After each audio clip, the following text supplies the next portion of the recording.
Multicultural consumers are poised to be the majority in the next 20 years. When looking at younger generations such as Gen Z, they are already the majority. How is your company adjusting to the new mainstream consumer? ThinkNow is the voice of the multicultural consumer, enabling your company to tap into the opinion of millions of multicultural consumers on demand. Whether it is ensuring your next social media campaign is culturally sensitive or getting one-on-one feedback from multicultural consumers in an in-depth interview, ThinkNow is here to help. The new mainstream consumer is here to stay. Are you ready? Visit www.thinknow.com to learn more today.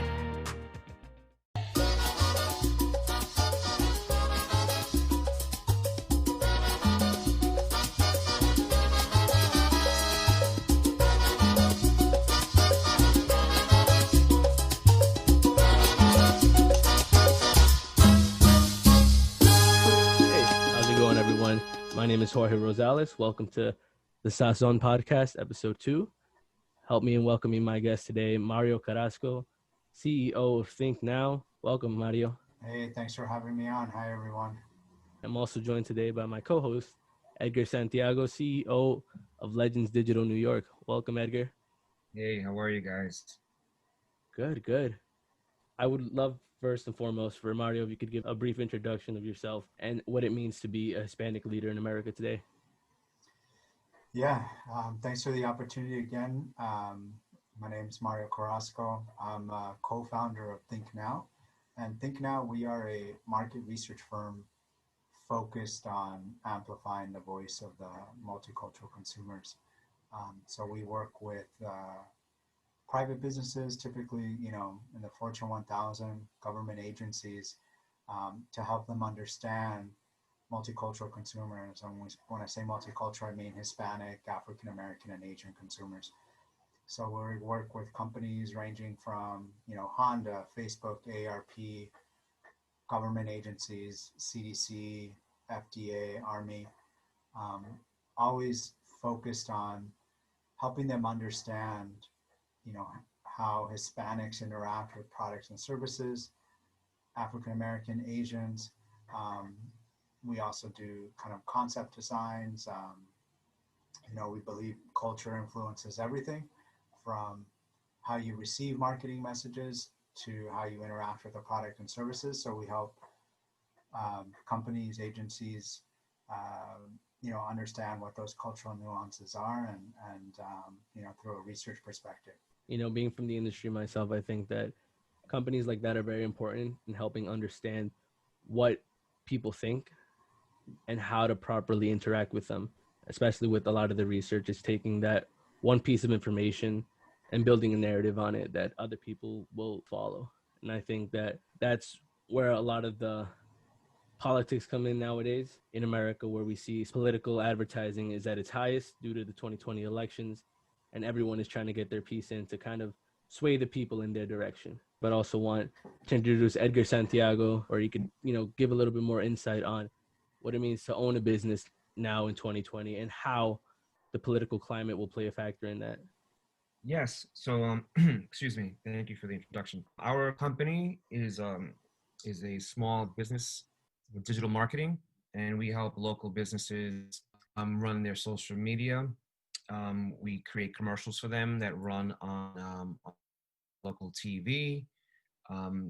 We create websites and all that, and it's very important now, especially in the climate that we're living in, to as a Latino small business owner from New York City, from the Bronx, because you'd be surprised, or maybe not, at how many of the small businesses, especially Latino, Hispanics, that don't sort of have the modern technology or the know-how in how to help push their business forward. Some of them have been doing it for 20 years as far as their business, and they started out on the yellow pages, and a few of them have sort of been at a standstill. So when we come in, we show them what we do, and the importance of media and digital marketing, and how we can move their brand and their company, their business forward this is just more of a personal thing.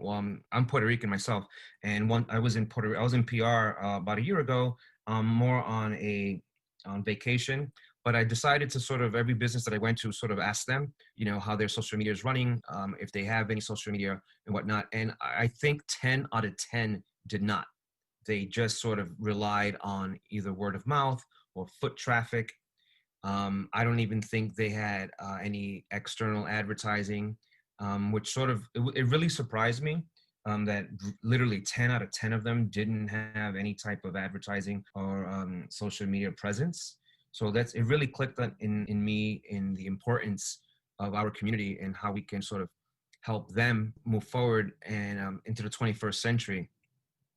Yeah, Mario, actually, I have a question for you as someone who's in the market research space. What's your POV of Facebook and social media advertising actually influencing the political agendas of today? Yeah, it's a good question. I mean, and I, I didn't answer the other part of the original question about, my experience as a Hispanic entrepreneur. I mean, you're hitting on some things, Edgar, that's so right, true. While Latinos are driving entrepreneurship in this country, right? We're starting more businesses than any other cohort, specifically Latinas, actually. And yet, even though we're starting the most businesses, we're the least likely to get to that $1 million revenue. Many institutional factors that we're talking about in terms of access to capital, banking, but also a lot of the things that you're talking about, right? Just we have great businesses, but we don't necessarily have the modern tools to get out there and market those services. So I'm glad you brought that up. Back to your point, Facebook is an extremely powerful tool. We're not only growing businesses, influencing consumer decisions, but also influencing the electorate. They have perfected personas and targeting. There's no other platform out there where you can get down and drill down, not only from an ethnic perspective, from a language perspective, but also a psychographic perspective. Advertisers have been savvy about this for a while, but now we're starting to see that political candidates, political campaigns, and parties are starting to understand the true power of social media advertising. And it really comes down to the psychographic component, because not only can you drill down to census region, state, DMA, specific zip codes, you can now drill down to likely voters, unlikely voters, people that are pessimistic, people that are optimistic. And so you think about A/B testing, right? Where you have 1, 2, maybe 3 messages for different personas. Political campaigns have hundreds, if not thousands, of different messages for every type of psychographic group. I think what's troubling about current political campaigns is that we typically think about political campaigns about getting people out to vote, right? You understand the psychographics of somebody. Maybe it's a swing state, maybe it's a voter that hasn't voted before. But when you think about political advertising, you typically think about getting people out to vote. And I think a trend that's happening that's scarier is the equal and arguably greater push and investment in getting people not to vote. I think that's something that we have to be aware of, because unfortunately, right, we've been talking about the sleeping giant that is the Latino electorate for how long, right? A couple of decades. They were talking about it back then in the 80s about that. Yeah, exactly. And unfortunately, that sleeping giant hasn't been awoken.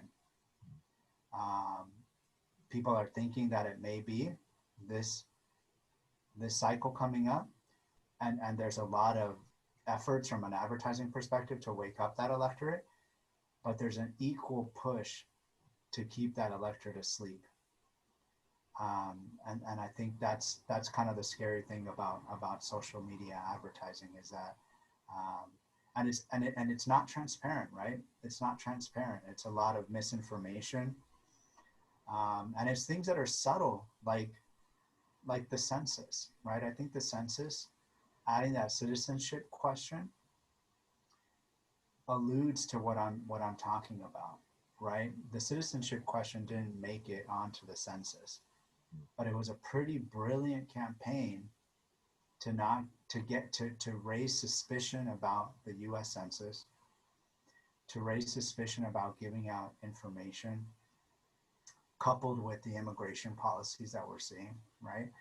Um, and I think partly also to suppress the general election vote, right? If you create fear, distrust in an institution that's been happening like the census, I don't know, for 100 years, you're planting that seed of distrust. And I think, campaigns like that, for me, are what we have to be aware of and combat. You bring up a good point of how this is a generational thing. People have been pushing the Latino vote narrative for a while now. And every time it's like, we're going to play a big impact on the next election. And then the next election comes and we don't see the numbers actualized to that we were expecting it to be. Looking at it now at the 2020 elections, 2020 has been a very big year in history that will go down with COVID, with a lot of the equality movements that we've seen around the nation. I think this will become the fruition of all of that combined, where I think we could finally make our voices heard. And a lot of people are pinning that on the new generation that we see, that are exposed to these social media campaigns daily, that are exposed to all the media through news outlets, through influencers, which I also believe will play a key role this year, where we see a lot of their favorite celebrities, pushing that narrative to vote. And you see it today in the modern day in sports, where they take a stand on equality. Is right now in the NBA, in the playoffs, a lot of the players are choosing to wear shirts that say "Go out and vote." You hear their biggest athletes pushing that vote narrative, with LeBron James, and then the NFL that just picked up again. So millions of people are watching this every single day, every single week. How big of a role do you think influencers will play in making this new generation vote, in turning the tide on this narrative that we've had for many decades now? Well, I mean, the influencers, that whole it's like a movement, it seems to me. And a lot of the youth, I have some young people in my family, and I do see how they are influenced. I think what we need to do, or what needs to be done, is, I mean, I don't know what's a right influencer, what's a wrong influencer, but I guess we need to sort of have more politically minded influencers. But once we can educate the youth, the group that's coming up now, or the group that is in place right now, then perhaps we can get, I guess, influencers to influence in a more positive and progressive way. You have children who are not even teenagers right now, who are so sort of stuck on their devices. And it's something that I think it's going to cause some issues in the future if we're not monitoring the content. And you need to be more informed and get all the information that you can, and make the decisions that hold true to you. If we can go in that way, just sort of pivoting and getting away from, I guess, the distractions that that a lot of the youth seem to be sort of blindsided by. Influencers can absolutely have a huge impact on political agendas, especially in this election this year.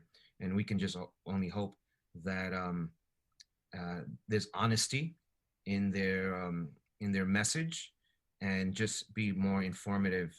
And if you need to, maybe take the information that is put out there, and perhaps maybe talk to an elder, to talk to someone in your family, someone you respect, and that you hold at a high esteem. And in that way, perhaps they can just sort of judge it, and move in that right direction that's going to move them forward, and the community forward, and all of us forward, really. Yeah, I agree with you 100%, Edgar. although I have a slightly different view, you know, I'd be okay with influencers just influencing people to vote, even if I know this is bad to say that it's uninformed. I feel like young people, the vast majority of young people, and really the vast majority of people in this country don't vote, right? When we look at eligible voters, um, even if they vote, even if it's um, if they're not necessarily informed, I think that first step at a young age is important. And I think with that, you know, throughout time, if I reflect on my journey, my interest in politics, you know, you naturally, hopefully, become more informed the older you get. Um, but I think just priming the youth to vote, and what you know what you mentioned earlier with the question, you know, you see not only social media influencers but culture influencers.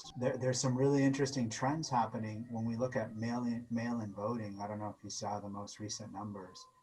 Um, Last time, I think 2016, at the same time in September, when we're looking at early and mail-in ballots, we were about 10,000 ballots. Right now, we're at 840,000 ballots.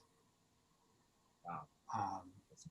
Which is pretty incredible, right? So, again, I think whatever's happening is working. I think it's a culmination of things, of influencers, of where we're at as a country. Um, but I'm okay with people just getting out voting, taking that step, and hopefully it's something that is a habit that they continue to do and inform themselves along the way. Definitely. And I think that's the real message you want to push, right? Get out and vote. I think everyone should have a voice. And I did want to take a step back and kind of touch upon what Edgar brought up, the education piece, you know, and the misinformation that people may be receiving, especially now with the younger generations and what's being filtered to them through media. You know, we see a lot of political campaigns going on newer medias like Snapchat, which has a younger audience. And then we also see TikTok, which, you know, right now is under a lot of controversy, but they have the largest Gen Z reach out of all the platforms at the moment. And in TikTok, there is a whole section of political videos where young Gen Zers create videos giving a narrative towards voting towards someone else. So nowadays, we see a lot of misinformation being spread to others trying to influence a vote. Do you think that this education piece should be a focus point in this election or future elections moving forward? And is there a right or wrong way to go about making your decision to vote? Disinformation for sure is a problem, but I actually think it's more of a problem to older voters. Right? I think studies show that younger generations are actually better at identifying false news, fake news, disinformation than older voters.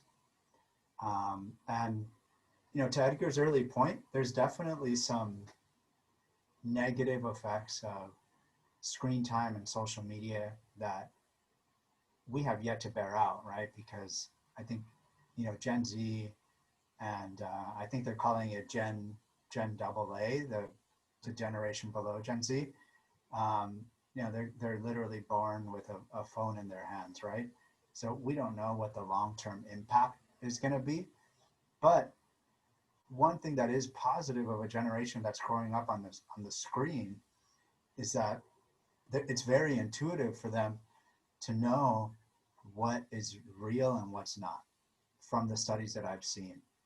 Whereas older voters, where this medium is new, and I see it in my home, okay? My mother-in-law lives with me. You know, she comes and tells me these crazy stories like, did you know X, Y, and Z? And I'm like, no, I mean, like, that's fake. Like, you know, like straight up. But I don't think that that's happening to younger voters as much. Does that mean it's not a problem? No. Does that mean there aren't younger voters that are going to fall prey to that. No, but I think it's, I'm an optimist. I think that for the most part, younger voters do understand disinformation, and that, they are savvier than us older voters in determining what's real or not. That's a great point, Miro. Yeah, I would have to agree with you on that. I'm sorry, the older generation, they've already sort of formed their own sort of opinions and how they view the world and how they view political elections. So yeah, that's true. Like they would come across something and because if I read it in the paper or if I see it on TV, it has to be true. Where the younger generation may not, they will question like, I don't really agree with this. Let me see the flip side to that.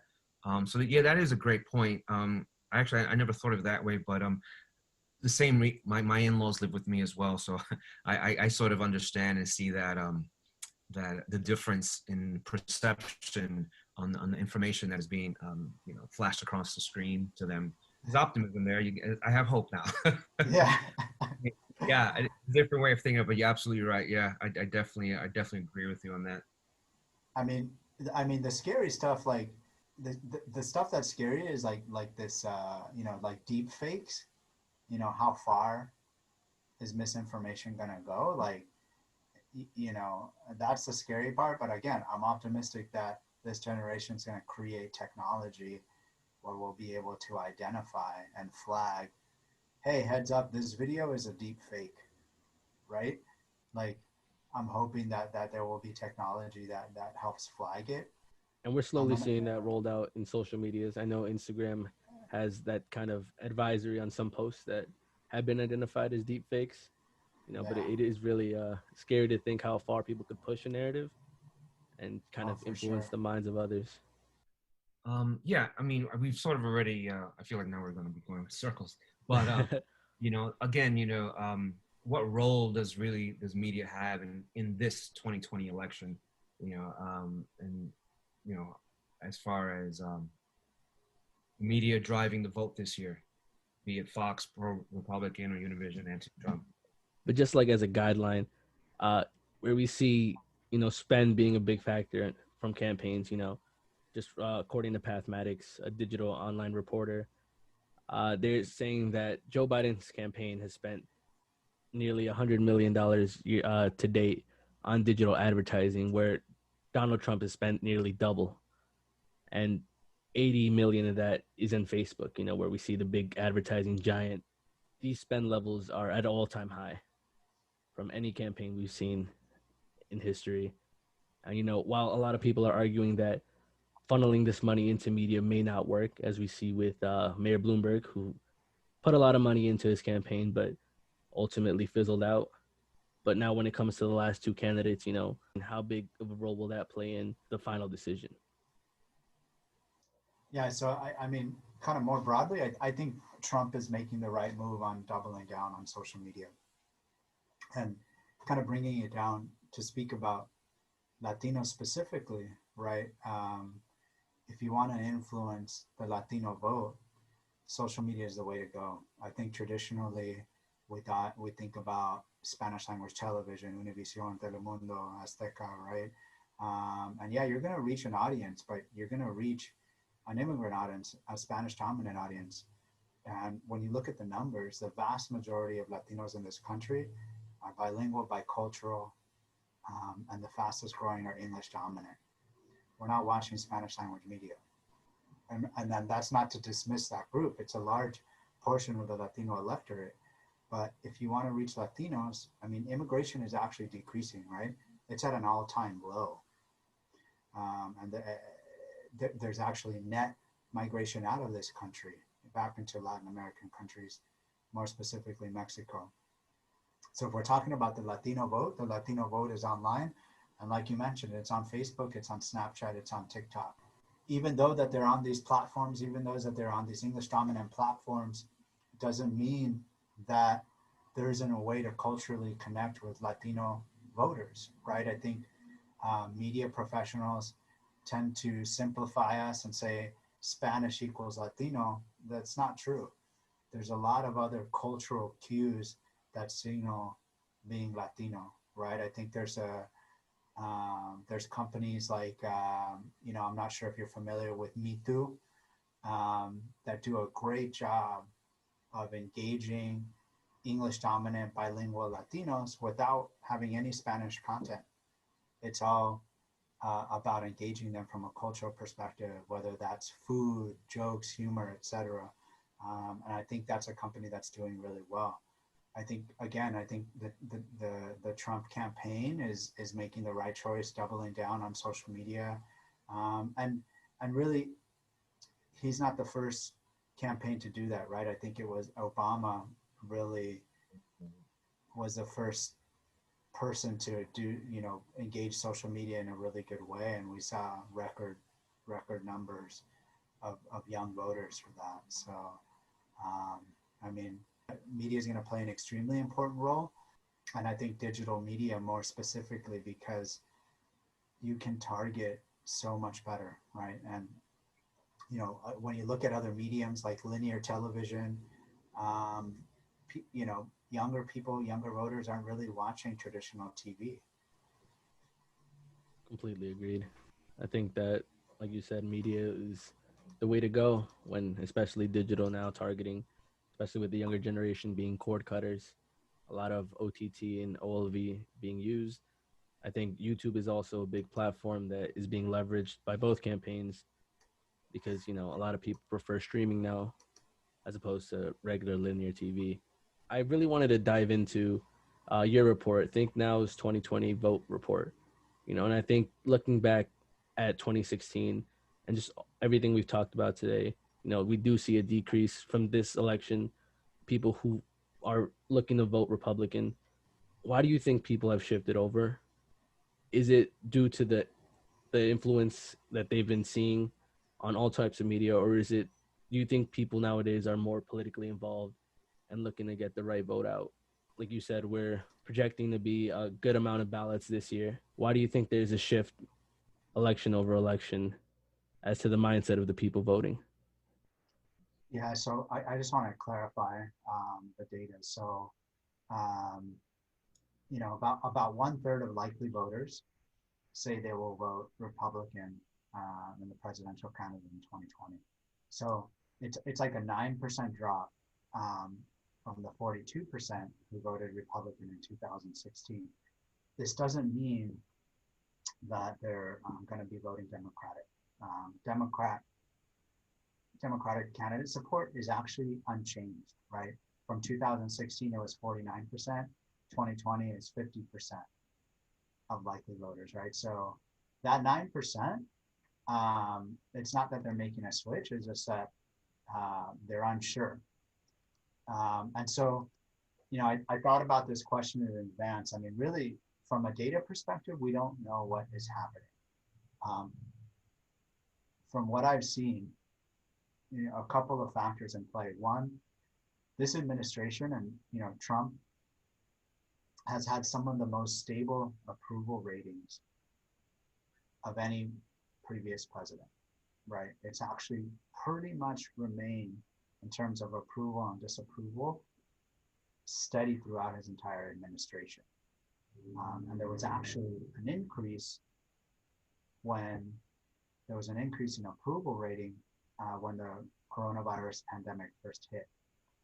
And this is something that we've seen throughout history, right? When large events that create a sense of instability in a particular country, like 9/11, you see kind of a rally around president.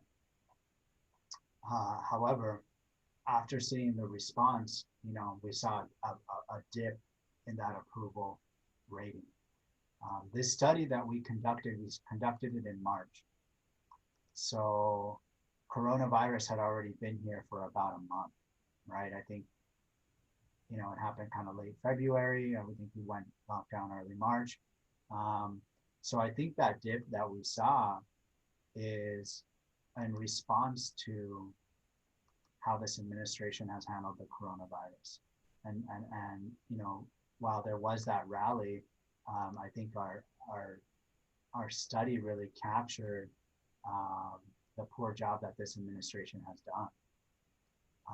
And so, and we're seeing that now in September when you look at approval ratings. I think a lot of this has been driven by the response to this pandemic. Thinking about the pandemic, like I said, this is a very pivotal year with everything that has happened so far in 2020. I think the pandemic has played a big role in politics where people are looking towards the leaders of the country and the states to see their responses. Here in New York, with Governor Cuomo, who had a very positive response due to his quick actions preventing a wider spread of corona, where we have a large population that was in contact with a lot of people. Luckily, the numbers aren't as bad as initially projected. Sadly, we still were hit by the pandemic. But now seeing this nationwide, I agree with you that Donald Trump and his administration was under fire because of a lot of the slow responses to this pandemic. And I think COVID-19 and all of that, the effects of it that we're feeling today, will also play a big factor in this upcoming election. I did want to touch upon the Hispanic vote and the Hispanic voters. I know we touched upon it briefly earlier in the conversation where you said, thinking back and how we every year we're poised, or every election year we're poised to play a big impact. And like you brought up the census, where a lot of the fears when it comes to politics are what drive us away. How can we push all Hispanics to vote? Right now in the Hispanic Star, we're creating campaigns to get all Hispanics to vote, to get their voices heard within the census and the 2020 elections. What message would you say to get them to vote? I would say don't allow fear to creep into your decision, because we're at a point now in 2020 where the last century, when you start in the last century, we probably, as far as Hispanics outside of Mexican Americans, who basically have been here always, have increased. But we're at a point where we have a lot of first generation or even just immigrants who probably fear that just signing up to vote might put their name in some sort of database or whatnot. But I think the message would be to don't allow fear or to sort of influence your decision and not to vote, because whatever happens in this election is going to affect the future generation, which would be, children, grandchildren, and beyond. And I think that message also should be, we need to sort of get that out there too, that basically, in my opinion, we're sort of voting for the future, because there's a lot of decisions that are happening now that, 10 years, 20 years, Mr. Donald Trump's not going to be the president of the United States. It'll be someone else. But everything that they're sort of putting out will have ripple effects, and they definitely will affect our community. So, yeah, if we could somehow just, don't be so fearful of expressing yourself and casting your vote. Think about the future. Think about, the family members that you have coming down the line, because it's definitely going to make a big change, and we're all going to feel it. That's for sure. We just, here we are, and hopefully. Yeah, and I would add to that. I think I want to speak on, less on, how to get his Latinos to vote, but more about talk to the people who are trying to get Latinos to vote, is to understand, like Edgar alluded to, we're not a homogenous group. Mexican Americans are very different than Mexicans who immigrated here, than Puerto Ricans in Puerto Rico and Puerto Ricans in New York and Venezuelans in Florida. I think one of the problems is that while there is a Latino identity, in some respect,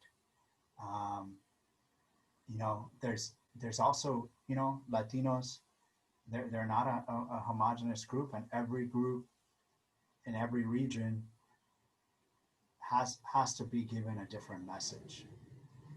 And I think that's one thing that candidates have really yet to do to inspire Latinos to get out to vote, right? And I think, even in this campaign on both sides, I haven't seen really good outreach to Latinos. But I can just say one thing in general, I mean, right now, our people are being disproportionately affected by COVID-19. We're being infected at higher numbers. We're dying at higher numbers. Our businesses are closing at higher numbers. And this vote is really a vote about how do we get out of this pandemic. Because one thing I think people don't realize is we're all waiting for a vaccine, right? And the vaccine's going to happen. It's just a matter of when. But rolling out this vaccine, 500 million doses, is going to be a logistical nightmare. And if you only vote for one thing, right, what administration do you think is going to be able to roll that out effectively? Because until our people get that, we're not going to be able to recover economically and stop getting infected at the rates, right? So I guess that is my message is, we're all thinking about when we're going to get the vaccine. But I think we should be thinking about how is this going to be actually be rolled out, right? And who are you going to trust to roll that out effectively?